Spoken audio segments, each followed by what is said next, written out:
Hola, buenas. Roberto Carrillo aquí y hoy empezamos la clase de Hebreos y esta clase es una clase, para mí muy importante. Este es un libro muy importante y me da mucho ánimo poder pasar este tiempo juntos. Vamos a empezar un viaje aquí. Déjame poner mis transparencias para que puedan ver todas las notas de la clase y qué tenemos para ustedes aquí. La clase se va a dar en inglés y en español. Aquí es la clase en español y aquí tenemos la clase en español. Y en inglés va a ser yo y John Oakes, pero en español solamente yo, lo siento, solamente yo soy el único de los dos que habla español, pero me siento súper animado de dar esta clase. Esta clase es apoyado o auspiciado por el Teaching Ministry de la Iglesia de Cristo Internacional y por Teaching Ministry de Los Ángeles. Y estamos empezando. Ojalá hay hermanos que pueden escuchar y participar desde Los Ángeles, de toda California, Oregón, Washington, de todo el oeste. Y aquí estamos para estudiar, aprender todo lo que podemos. Y primeramente te quiero agradecer por tu corazón de querer crecer en tus estudios bíblicos, en tu conocimiento de la Biblia. Eso es súper importante para un cristiano, seguir creciendo, ¿no? En su conocimiento de Dios, de Cristo, de la palabra y del Espíritu Santo. Y este libro es muy importante en ese camino, para tomar ese viaje. Y entonces, ahora vamos a empezar. Yo soy Roberto Carrillo. Yo tengo el privilegio de servir tiempo completo en el ministerio, el privilegio de haber estudiado en estudios avanzados bíblicos en Pepperdine, aquí por Los Ángeles, y también ahora estoy sacando y terminando mi doctorado aquí en Los Ángeles en Fuller Seminary. Y mi doctorado va a ser en espiritualidad, ¿no? Madurez espiritual. El libro de Hebreos siempre ha sido uno de mis favoritos libros. Me encanta este libro. Uh, para mí ha sido un libro muy importante. Creo que muchos de ustedes probablemente ya saben que tenemos un libro que fue escrito por John Oakes y yo, los dos lo escribimos, un estudio del libro de Hebreos. Y mucho de esta clase va a salir de ese libro. Les voy a dar acceso al libro en español para los que quieren comprarlo. Va a salir en unas 2 o 3 semanas, se supone lo que me dicen, que International Publications, IPI, el que publica muchos de nuestros libros, va a salir con una versión en español pronto. Si no, yo voy a imprimir copias y hacer las copias accesibles para poder leer y estudiar mientras que estamos haciendo estos estudios. La clase va a durar como 60 minutos y va a durar 8 semanas. Y durante las 8 semanas, a veces va a ser un video, a veces va a ser 2 videos. Esta primera semana va a ser 3 videos para que puedan verlos cuando quieren y cómo quieren verlos. Um, entonces vamos a entrar ahora en capítulo 1. Bueno, más bien en la introducción. Ese video es la introducción y la introducción lo voy a hacer en 2 partes y luego entramos en capítulo 1. Entonces, ¿por qué Hebreos? ¿Por qué digo que es tan importante el libro de Hebreos? Bueno, el libro de Hebreos es como una ventana, primeramente, al mundo griego y hebreo, a cómo era ser cristiano en el primer siglo, cómo era el mundo. Aprendemos mucho del mundo de la iglesia, de las luchas de la iglesia en el primer siglo a través del libro de Hebreos. Es un puente entre el Antiguo Testamento y el Nuevo Testamento. ¿Por qué? Porque tiene muchas referencias, más que 60, al Antiguo Testamento. Entonces es un libro que conecta en una manera muy especial el Antiguo Testamento y el Nuevo Testamento. No hay otro libro que tiene más conexiones al Antiguo Testamento que el libro de Hebreos. Pero también lo que va con eso es que nos enseña a cómo tratar el Antiguo Testamento hermenéuticamente, y esos hermenéuticos es el estudio de cómo usar las escrituras, cómo entender las escrituras.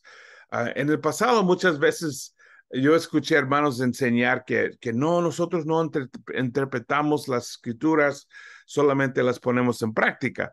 Bueno, la realidad, todos tienen que interpretar las escrituras, ¿no? Porque en primer lugar fueron escritos en hebreo y en griego, y hay que traducirlos a un idioma moderna, ¿no? Entonces, ahí empieza la traducción. Por ejemplo, si vamos a traducir a la frase que usamos cuando alguien tiene su cumpleaños, decimos, o mejor, una pregunta. Si yo quiero preguntar a alguien cuántos años tiene, yo digo, ¿cuántos años tienes? ¿No? Pero en inglés eso no se traduce. How many years do you have? Es otra manera de decirlo en inglés. En inglés uno dice, how old are you? Bueno, en español, si fuéramos a traducir esa directamente al español, diríamos, ¿qué viejo estás? Bueno, es más un insulto que una pregunta, ¿no? Entonces, para traducir de un idioma a otro, uno tiene que entender su significancia, la intención de la frase, y ahí es donde entra hermenéutico. La práctica hermenéutica es cómo traducir, cómo interpretar, cómo entender las escrituras. Y hay una ciencia, hay una práctica responsable de cómo hacer eso. Bueno, en el libro de Hebreos lo hace muchas veces con el Antiguo Testamento. Es como el libro de Hebreos estudia el Antiguo Testamento. Entonces nos enseña mucho entonces en cuanto a hermenéutico. Calidad del griego es uno de los libros más finos en cuanto al griego. También el nuevo pacto y la ley nos enseña qué es el nuevo pacto y defina claramente lo que significa el nuevo pacto, especialmente comparándolo con el antiguo pacto y la ley, lo que llamamos la ley. Cuando Jesús habla de la ley y habla mucho de la ley, este libro nos ayuda a entender la diferencia entre la vida para un judío y la vida para un cristiano, y qué es lo que tiene que hacer, qué es lo que no tiene que hacer, cuál es el puesto, el papel de la ley en la vida de un cristiano. También algo distinto del libro es que tiene un vocabulario náutico, es decir, que el autor usa palabras náuticas, palabras de alguien usaría que vive al lado del mar o que ha navegado en naves o que ha trabajado con barcas, ¿no? Pero eso es como un señal de quién escribió este libro. También aceptado hasta el siglo. Es un libro controversial en el sentido de que no fue aceptado por todas las iglesias en el principio.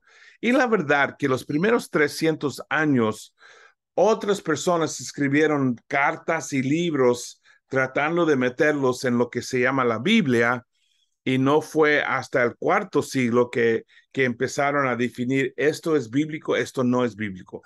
Pero no significa que no usaban el libro de Hebreos, lo usaban desde el primer siglo, y hay personas que usan el libro de primer siglo en el segundo siglo ya. Entonces sabemos que vino del primer siglo, pero no fue aceptado oficialmente de la iglesia hasta el siglo IV. Introducción es como un sermón, no como una carta o epístola, es la palabra para carta, epístola. No, no es como una epístola típica, es más como un sermón, y muchos dirían que la forma de Hebreos demuestra que fue un sermón que grabaron escribiéndolo, ¿no? Que no fue una carta originalmente, fue un sermón. Y vamos a ver eso. Y y además lo que se llama el libro da su propio nombre. En Hebreos 13:22 dice que es un logos paracletos, significa una palabra de ánimo o una palabra de exhortación. Básicamente es lo que es el libro de Hebreos, una palabra de exhortación. Y vamos a ver eso profundamente y cuán importante es eso. El propósito, definitivamente, animar a los veteranos discípulos.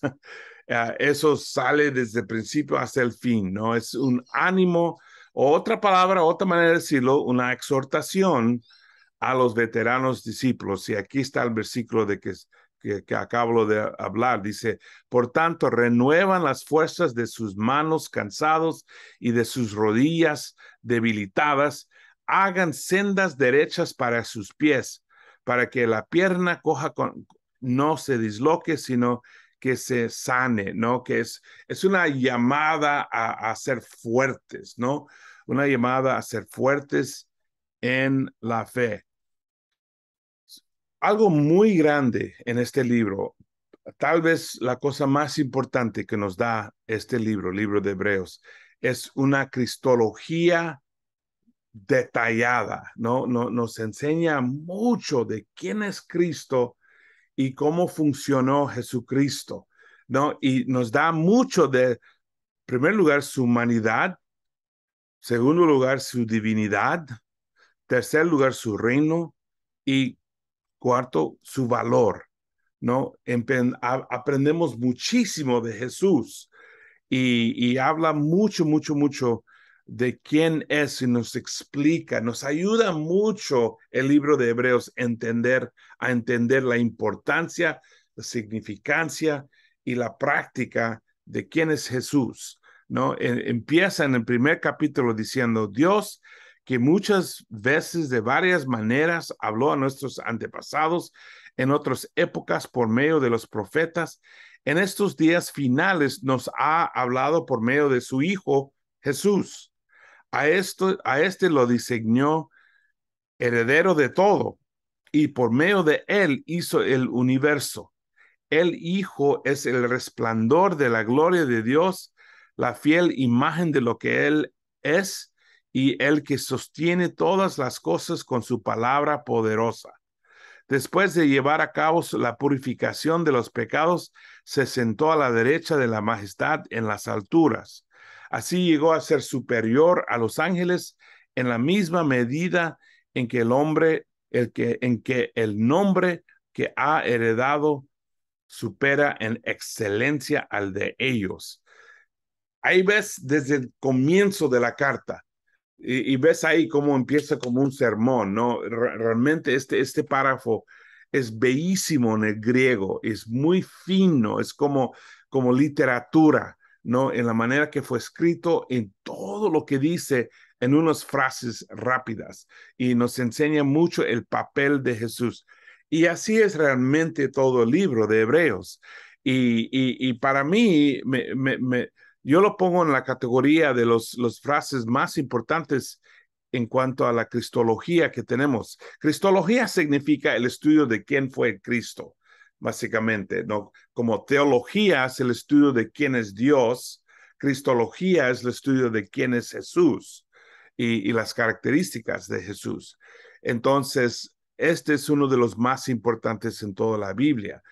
Pero también yo lo pongo en la categoría con Juan 1:1, que dice, en el principio existía el Logos, y el Logos estuvo con Dios y era Dios, ¿no? Y explica quién es Jesús. También Colosenses 1:15, que nos describe que Jesús es superior a toda la creación.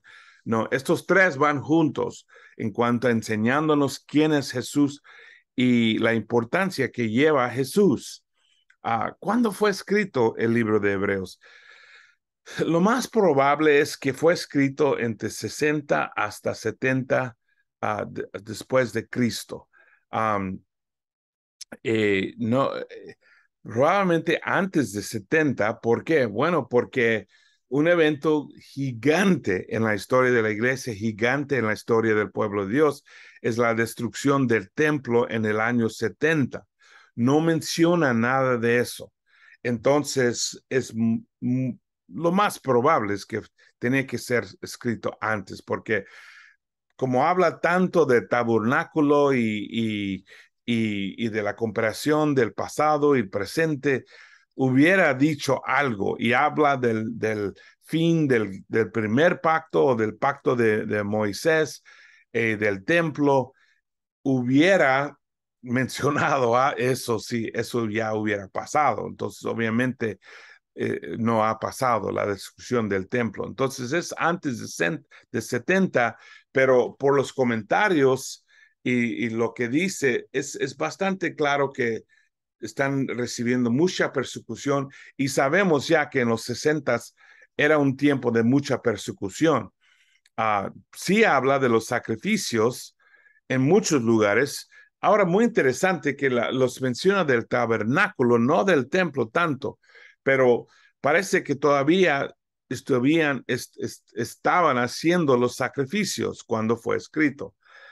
También menciona que Timoteo fue encarcelado y sabemos que Timoteo probablemente fue encarcelado en los 60 y obviamente él todavía está vivo, porque algunos quieren decir que, no, esto fue escrito hasta el segundo o tercer siglo. No, Timoteo está vivo y lo habla de él en el presente, no en el pasado. Ah, y, y, y eso es importante para enseñarnos cuándo. Ah, ah, el grupo de judíos que han salido de Israel los llaman el diásporo. El diásporo es el grupo de judíos que viven básicamente fuera de Israel. Y había características de este grupo de personas que eran distintas, aún diferentes que los judíos que vivían en Israel. El lenguaje en hebreos que vemos en hebreos parece que está hablando a ese grupo. Y aún sabemos que fueron expulsados de Roma en 49. El hecho de que sabemos que había una persecución muy fuerte de enero, empezando 64 y otras persecuciones que seguían, conectan eso al libro de Hebreos, ¿no? Por eso los 60. Y también vemos en el libro de Hebreos que menciona que ellos no fueron los que vieron la crucifixión, sino escucharon ellos el mensaje de los primeros, de los testigos de esos eventos. Es decir, que son segunda generación. Entonces, y eso lo menciona en capítulo 34. Entonces, eso también indica que es un tiempo poco más tarde.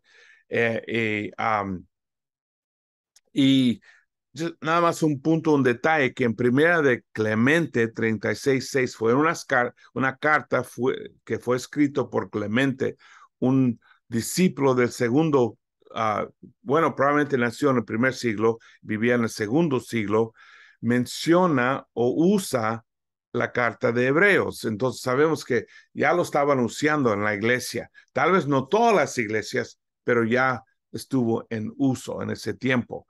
En cuanto a quién escribió este libro, esto es uno de los grandes misterios del mundo bíblico que no sabemos la verdad. ¿Quién escribió la carta de Hebreos? Orígenes dijo en una carta 150 a 200 años después de Cristo que solo Dios lo sabe, ¿no? Solo Dios lo sabe. Clemente de Alexandria 150, 215 en Orígenes de Alexandria, 185, 154. Ya estuvieron hablando de que nadie lo sabe, ¿no? Ya había un diálogo, ¿no? Tratando de entender quién escribió, ¿no? ¿Quién escribió? Pero yo creo que es importante notar ese versículo en 13:23 de que menciona que Timoteo está todavía vivo, está encarcelado, es decir, que fue escrito mucho, mucho antes. Pero lo que sabemos es que no sabemos. Hay muchas teorías, ¿no? ¿Quién escribió? por el lenguaje, el hecho de que es una persona educada, una persona que entiende el griego, usa griego a un nivel muy alto, que fue un judío, tenía que ser un judío educado en griego, entonces eso indica Barnabás. Y el hecho de que Barnabás significa hijo de exhortación o hijo de ánimo, y en Hebreos 13 menciona que esto es una palabra de ánimo. Entonces, algunos dicen, bueno, está indicando que es palabra de Barnabás. Posible. Algunos han dicho Lucas, ¿no? Por el hecho de que él fue educado en griego, por eso tiene, como el libro tiene griego muy alto, y también un hombre muy educado, habla como alguien educado y usa referencias, y Lucas podría haber hecho eso, aunque la mayoría, sabemos que Lucas era gentil, y la mayoría de expertos piensan que fue escrito por un judío, porque tiene tantas referencias al judaísmo. Apolos es un candidato muy popular, yo diría el candidato más fuerte. ¿Por qué? Porque Hebreos fue escrito de una manera muy bonita, muy casi poética, ¿no? Elegante y fina en su manera de usar el lenguaje.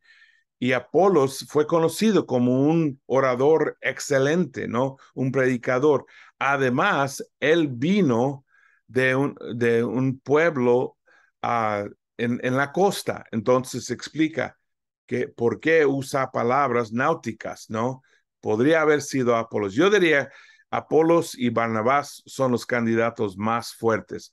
Otra teoría que a mí me encanta es que Priscila escribió, Priscila, la esposa de Áquila y Priscila, que fueron compañeros de Pablo, que podría explicar, uno, por qué su cristología es tan profunda; otro, por qué no toma responsabilidad nadie, porque en el primer siglo a lo mejor una carta escrita por una mujer no hubiera sido aceptado. Entonces, Priscila, si ella escribió la carta, no hubiera puesto su nombre, porque como el mundo era prejuicioso contra mujeres, no hubieran aceptado la carta. Es una teoría, es una posibilidad. ¿Quién sabe? Nadie sabe, ¿no? Si digo, mi candidato favorito es Priscila. Lo más probable, yo diría Apolos, después de él, después de Apolos, Barnabás. Y Apolos, el hecho de que su nombre es Apolos, indica que es una familia muy influenciada por la cultura griega. ¿Quién nombra a su hijo? ¿Cuál judío nombra a su hijo un nombre griego de un dios falso? ¿No? Tiene que ser alguien muy metido en la cultura griega, pero sin embargo, alguien que es judío y conoce el Antiguo Testamento. Eso es obvio en la carta. ¿Por qué no Pablo? Bueno, el vocabulario es distinto, no menciona que fue escrito por Pablo, no lo dice. Su terminología náutica no se encuentra en otras cartas de Pablo. Si él hubiera escrito griego, el libro de Hebreos, lo más probable es que eso hubiera salido también en en sus otras cartas, ¿no? Y también la formación en retórica, la manera que hace su argumento, no es la misma que Pablo, aunque parece mucho de Pablo, ¿no? Definitivamente fue alguien que ha escuchado a Pablo predicar. Y es posible que es Pablo, es posible.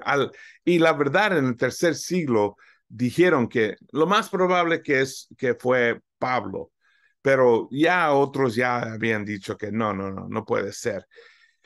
El lenguaje, el vocabulario, la estructura indican que fue otra persona, ¿no?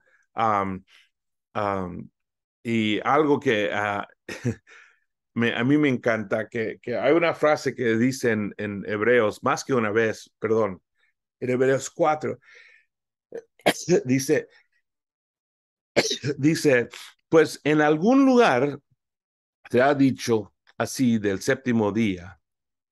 El séptimo día reposó Dios de todas sus obras. Esa frase, en algún día, Pablo no usa esa frase y eso es distinto. Y a mí me encanta esa frase porque no sé quién fue, pero la persona que fue, uno conocía muy bien su Biblia, pero no todas las escrituras y a veces usa esa frase. Um, la audiencia, ¿a quién fue escrito este libro? Um, es obvio que fue escrito a cristianos, ¿no? Porque es una carta que habla de Jesús y, y que fue escrito a judíos porque habla del judaísmo y la conexión del judaísmo y Jesús y los temas que toca la carta son temas importantes en la comunidad de la diáspora. Son temas importantes. Entonces, lo más probable es que fue judíos en la iglesia viviendo fuera de Israel, ¿no? Hay 61 referencias al Antiguo Testamento. Alguien que, wow, conectó muy bien Hebreos y el Antiguo Testamento. Uso del Septuaginto en no hebreo, y usa muchos versículos en las referencias al Antiguo Testamento, pero los usa del Septuaginto, no de hebreo. Y eso es importante. Si tú ves en el libro de Hebreos, cuando ahí tiene algo del Antiguo Testamento, y si miras en tu Biblia, probablemente va a ser diferente lo que él dice del Antiguo Testamento y lo que está en tu versión del Antiguo Testamento. ¿Por qué? Porque tu versión fue una traducción del hebreo al español. El que usa en el libro de Hebreos fue una traducción del griego al español.